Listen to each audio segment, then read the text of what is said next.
ibintu ugakomeretswa n'abiyita abakozi b'Uwiteka ariko ari intumwa za Satani, ndagusaba kwihangana kuko bigiye gusobanuka.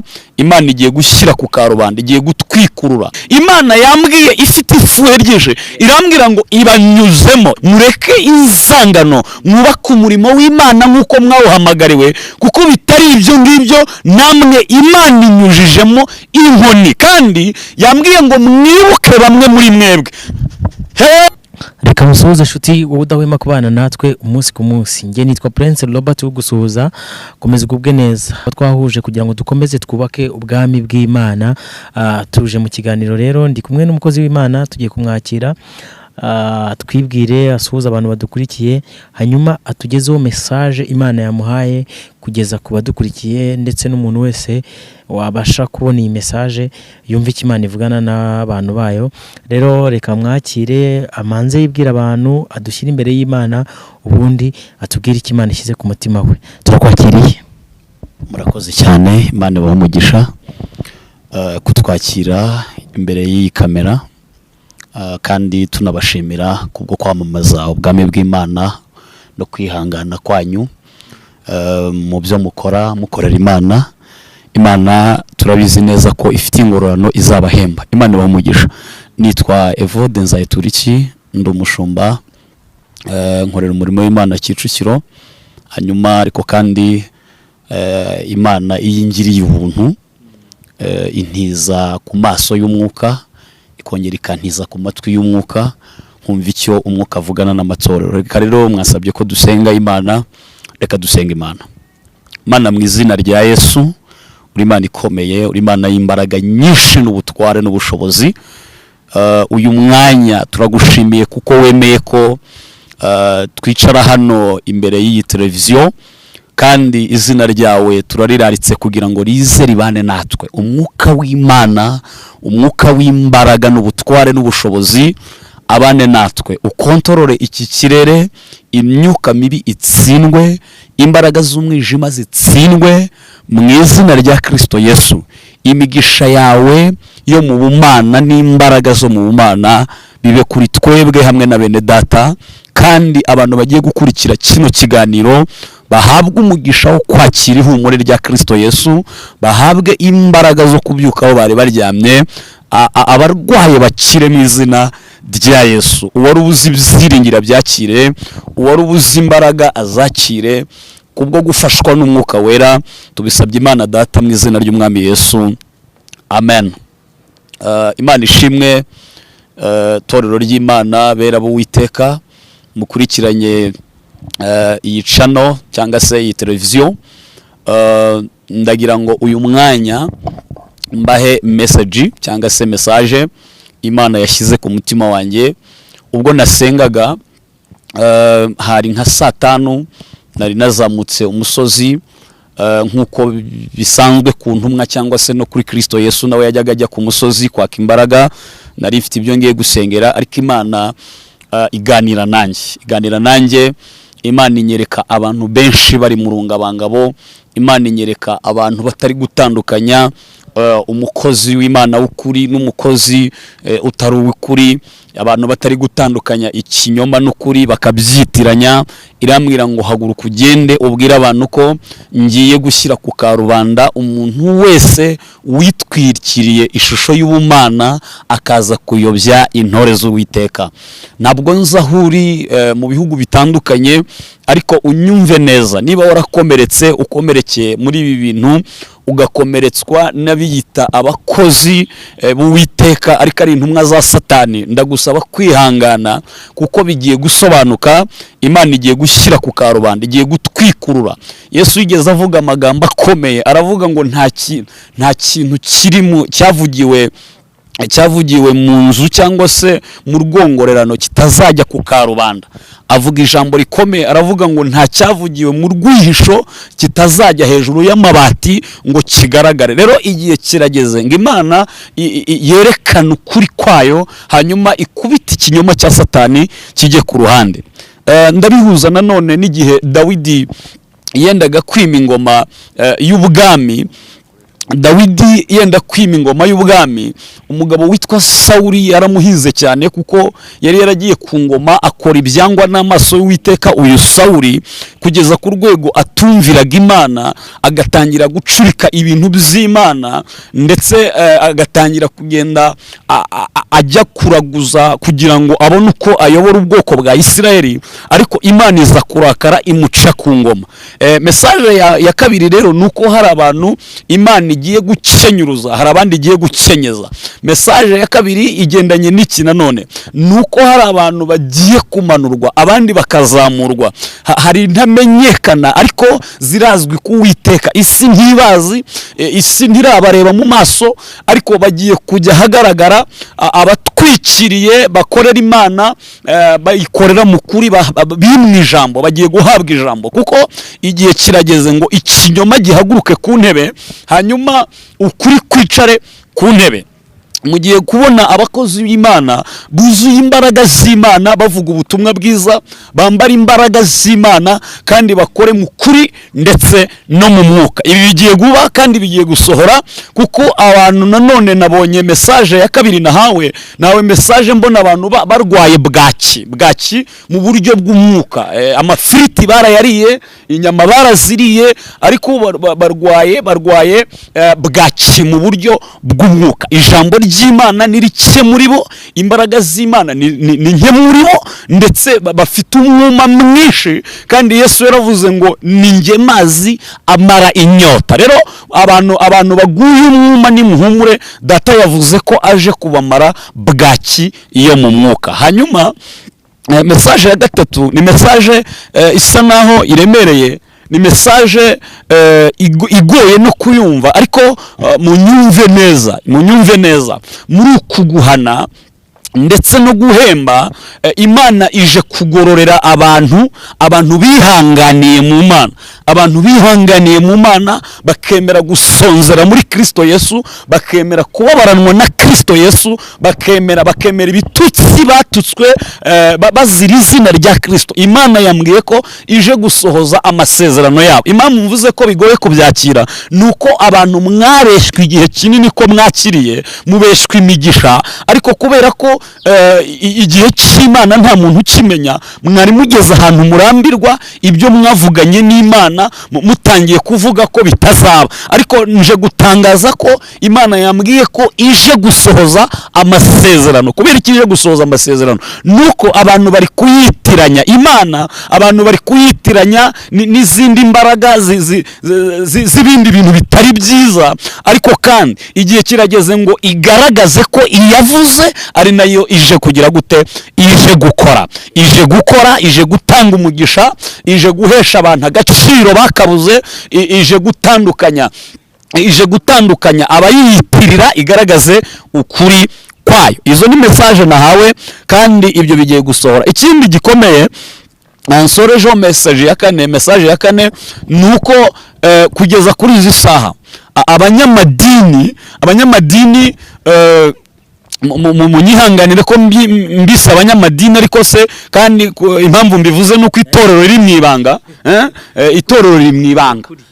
mu ibanga, nanjye ndi umushumba, si ukubasenya, si no kubarwanya, ahubwo ndagira ngo ndi mwene so. Hanyuma ariko sindi mwene so w'umunyedini, ahubwo ndashaka ko uyu mwanya mbaha message nahawe nuko umukumbi mwaragijwe. Imana yambwiye ngo igihe kigiye kugera, bitari no kuvuga ngo imperuka ibanzize, Imana ibanze ize ibasuzume, ibishyuza ibyo yabahaye, amatarano yabahaye, uburyo mwayakoresheje. Hanyuma nabwiwe ikintu gikomeye hagatanga, nabwiwe ngo abantu bareke ubugambanyi, abanyamadini mureke ubugambanyi, mureke amashyari, mureke inzangano, mwubake umurimo w'Imana nk'uko mwawuhamagariwe, kuko bitari ibyo ngibyo namwe Imana inyujijemo inkoni. Kandi yambwiye ngo mwibuke bamwe muri mwebwe, heza kudehenema, ngo bamwe yabakuye mu biraro, abandi yabakuye mu mihanda, abandi yabakuye mu byaro iyo ngiyo, irabazamura ibageza aho mwebwe mutari kuzigeza n'imiryango yanyu. Imana bino bintu yabimbwiye ifite ifuhe ryije, irambwira ngo bamwe muri mwe yarabakarabije, irabasiga, irabambika, irangije ibaha icyubahiro, ngo murangije muyikoze isoni. Rero Imana yantumye ngo iyabimitse, iyabakenyeje ni nayo yabakenyuruza. Yambwiye ngo mube maso, hanyuma mwibuke aho mwaguye mukayoba, mwongere mujye mu murongo. Hari ijambo ry'Imana rikomeye njya soma rikantera ubwoba, rivuga ngo ntimuyobe, Imana ntinegurizwa izuru. Ibyo umuntu abiba nibyo azagira gute, nibyo azasarura. Riri mu Bagalati, ibyo umuntu abiba nibyo asarura. Hanyuma imbuto mwabibye ni izihe? Imbuto muri kubiba ni izihe? Imana yambwiye ifite ifuhe ryije, irambwira ngo ibanyuzemo ngo murinde koreka, ngo ntabwo mukorwaho, ngo muri abanyacyubahiro. Noneho uwabahaye icyubahiro yambwiye ngo aramanutse. Ibi ndabivuga nshize amanga, ntabwo bamfite, kuko mbere yuko tugera hano hari aho natwe Imana yadukuye. Mube maso rero, mube maso rero. Kandi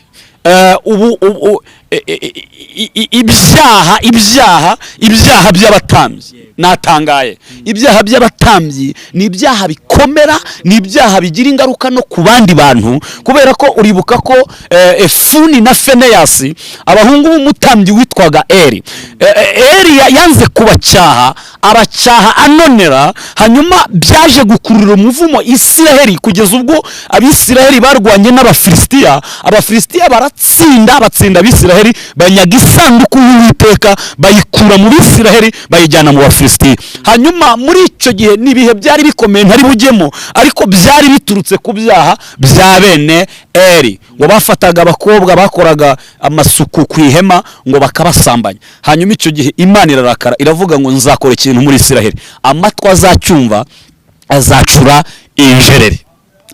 Iki kiragendana n'iki nsorejeho kuri message. Ubwo abatambyi mwanyumvise, n'abashumba, abantu bose cyangwa se n'abahanuzi n'abavugabutumwa, mwese muri ako gatero. Umuntu wese ufite aho ahurira n'iyobokamana, waba padiri, waba bishop, waba apotre, waba evangeliste, waba profete, Imana ije kukwishyuza, ije kureba itarano yaguhaye ikintu wayikoresheje. Hanyuma bigendane n'ibi. Maze igihe kitari gitoya mvuye kuri televiziyo imwe, ntari buvuge wenda, ariko navuyeho abantu barampamagara, Robert, barampamagara, bamwe bari muri Amerika, abandi bari mu Bufaransa, bambwira ko bafite ibikomere batewe n'abantu bo ku macano, batewe n'abantu bo ku ma YouTube, apana abanyamakuru, ahubwo aba bantu bitwa abahanuzi, n'abandi bitwa abashumba, n'abandi bitwa abavugabutumwa. Abo bantu bose bafite ibikomere bateye abantu mu buryo bwo kubasahura, kubanyaga. Rero Imana yantumye irambwira ngo abagize ibyo barekura, banyumve neza, abagize ibyo barekura kubw'umurimo w'Imana, cyangwa se kubwo kubeshywa, ngo bo ntibagire ikibazo, Imana yanditse imirimo yabo bazagororerwa. Ariko abo bariye ayo mafaranga y'umuvumo, Imana nabibanyuzemo. Nkurikije uko mwumvishije, ni message zigera muri 5 Imana yaguhaye. Icyo numvishe nuko igiye kunyuramo. Mushumba, wenda tunaganira, hari ikintu njya nibaza, numva nawe nanakubaza, ese kuba umuntu yaba akora umurimo w'Imana, wenda nk'uko uvuze ati abanyamadini, ari umuvuga butumwa, ari umuhanuzi, ari n'iki, bikuraho ko we ari mu itorero rya Kristo, cyangwa se ari inama, cyangwa se we Kristo atamureba cyangwa atabarana nawe? Nibanze cyane ku bafite ahantu bahuriye n'umurimo w'Imana by'umwihariko, kubera ko reka tugendane gato, ndakubariza itorero. Nta kibazo rwose, nta kibazo. Numva nakora ikiganiro yewe no ku nzozi zacu n'ahandi nkora ikiganiro, numva nakora ikiganiro cyungura itorero kurenza uko cyakungura idini, kuko abanyamadini bo bafite uko basensibiliza ibintu byabo. Niba abantu bose bari muri ensemble y'itorero rya Kristo, Bibiliya ibabwira, ivuga ko ari umubiri wa Kristo, ubwo nuko ngo buri wese nashaka burwara nashaka bikirenge nashaka abe umutsi na icyo ari cyo cyose mu itorero afite umurimo. Kuki habaho kumva ko harimo amayetape cyangwa se kumva ko habamo ibyubahiro biruta iby'abandi? Ikijyanye n'icyubahiro, Dawidi we Imana yageze imubwira ngo nakurutishije bagenzi bawe. Wenda dushobora kubisobanura muri ubu buryo, ntabwo abantu bose mu isi bareshya. Kimwe nuko habaho mu itorero rero, kuko Bibiliya ivuga ko buri wese ari urugingo, ariko izi ngingo uko intoki zimeze gutya, no kuvuga ngo buri rutoki rwose rufite ikintu rushobora gukora urundi rutakora. No kuvuga ngo urunguru rwambara impeta, ngira ngo urabizi, ariko urunguru ntago bakunze kurwambaraho impeta. No kuvuga ngo hari urutoki rero ruhagarariye izindi ntoki mu gaciro. No kuvuga ngo ariko imbere y'Imana, Imana ibikora kugira ngo abakristo bo bagire umuntu ubagaburira mu isi y'umwuka.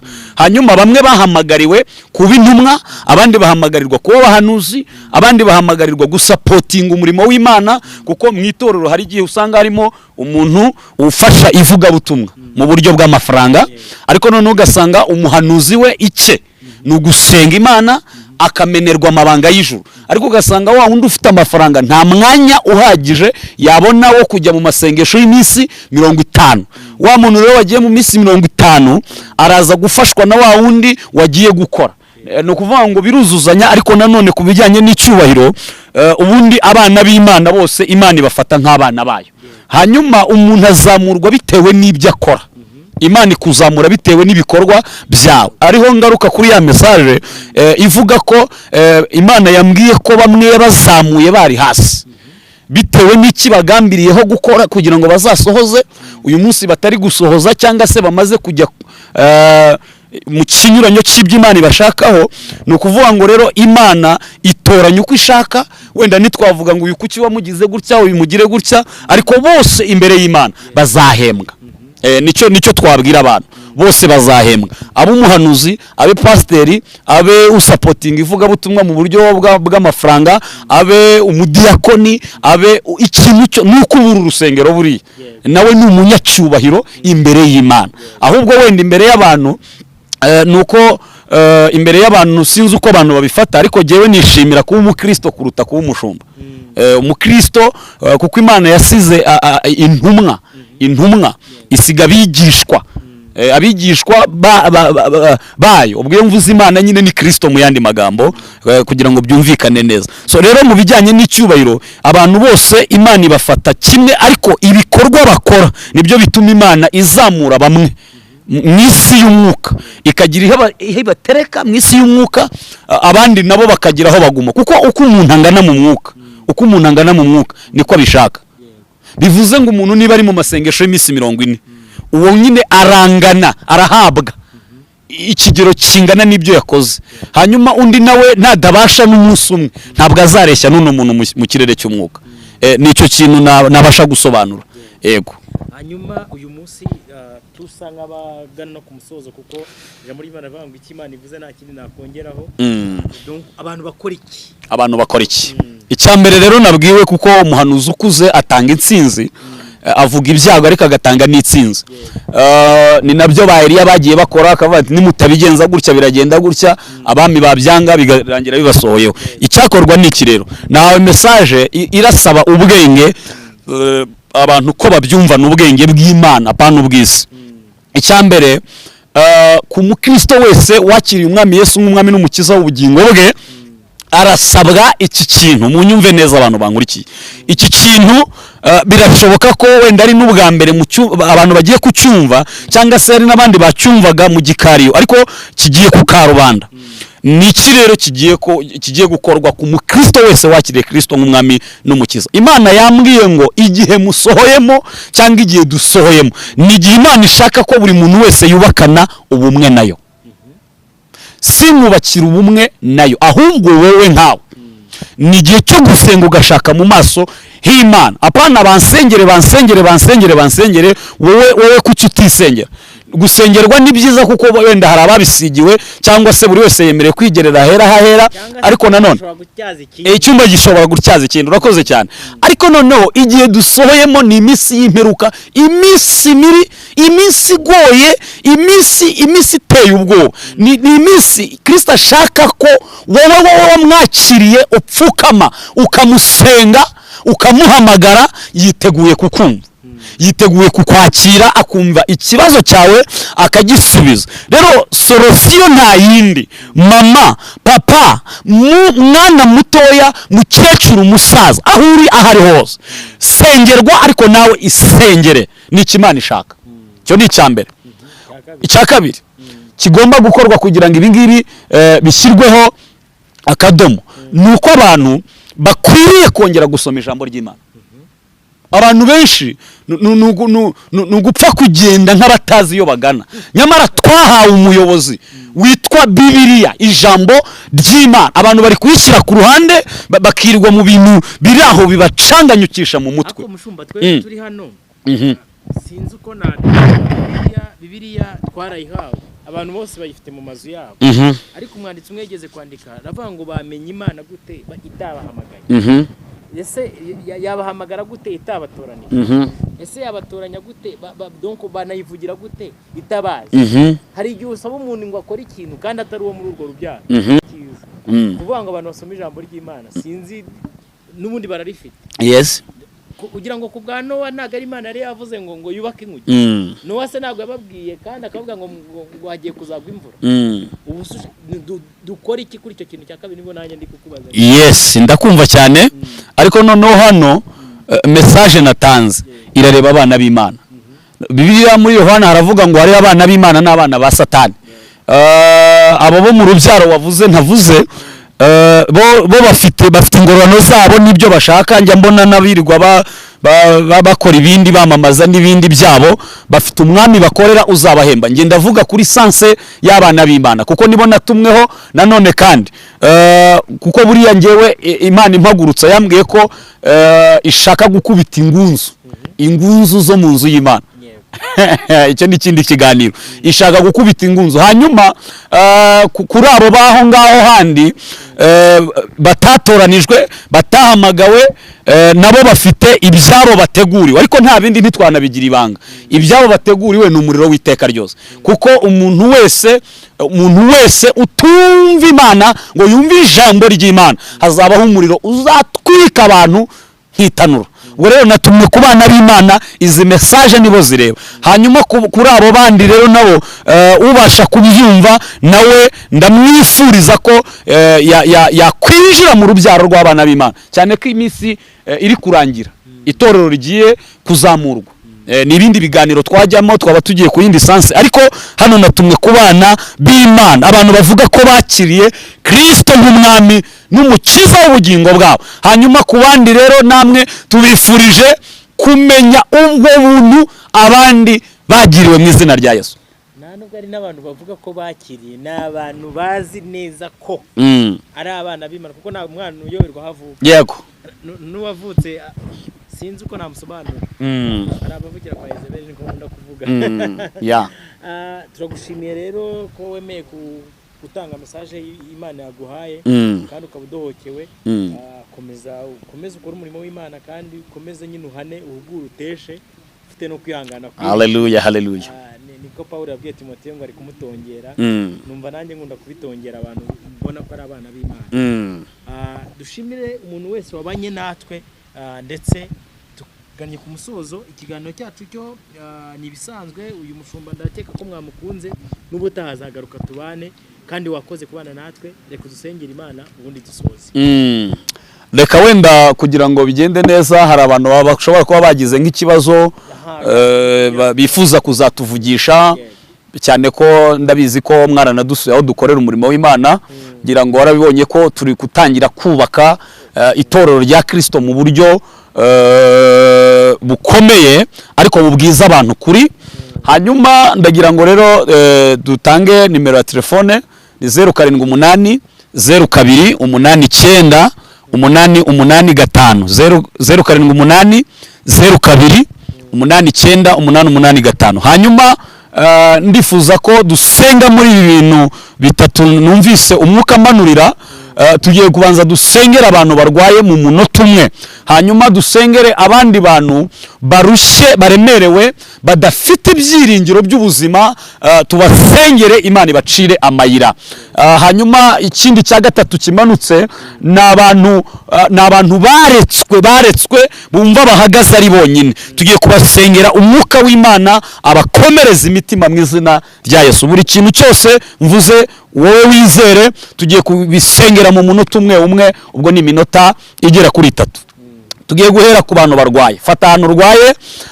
Ijambo ry'Imana mu Bakorino ba mbere igice cya mbere umurongo wa 18 havuga ko ijambo ry'umusaraba kuba rimbuka ari ubupfu, ariko kuri twizera ari imbaraga z'Imana. Sengeye umuntu wese urwaye diabete, urwaye kanseri, urwaye sida, urwaye indwara zananiye abaganga, ndategetse mu izina rya Yesu umwuka w'Imana akore kuri wowe, imbaraga zibohora zikukoreho mu izina rya Yesu. Amaboko y'Imana akomeye agukorera ahantu urwaye kugira ngo wakire gukira. Ndabitegetse mu butware mpabwa n'ijambo ry'Imana mu izina rya Yesu. Akira kubohoka aho uri hose, akira gukira aho uri hose, akira feva y'Imana aho uri hose mu izina rya Yesu. Ndasengera mwami n'uyu muntu watawe n'abantu, ndagira ngo ijambo ryawe rimugereho, rimukoreho, imbaraga z'Uwiteka zimugereho mu izina rya Yesu. Kuboko kwawe kumugereho, ahabwa ihumure ry'umutima kuko wanesheje urupfu Kristo, utsinda abadayimoni, utsinda Satani. Umwanzi ye gutera ubwoba abantu bawe, umwanzi ye gutera ubwoba abakozi bawe mu izina rya Yesu. Ndasengera uyu muntu wundi Mwami Imana Nyiringabo watakaje ibyiringiro, nawe ngo ahabwe ibyiringiro muri Kristo Yesu. Ngo nitwahawe umwuka w'ubwoba, ahubwo twahawe umwuka w'imbaraga, kandi ubwami bw'Imana kuko utari ubw'amagambo n'ibikorwa bigendane n'ibyo tuvuga. Tubisabye dutyo mu izina rya Yesu, amen, amen, amen. Amavuta arahari.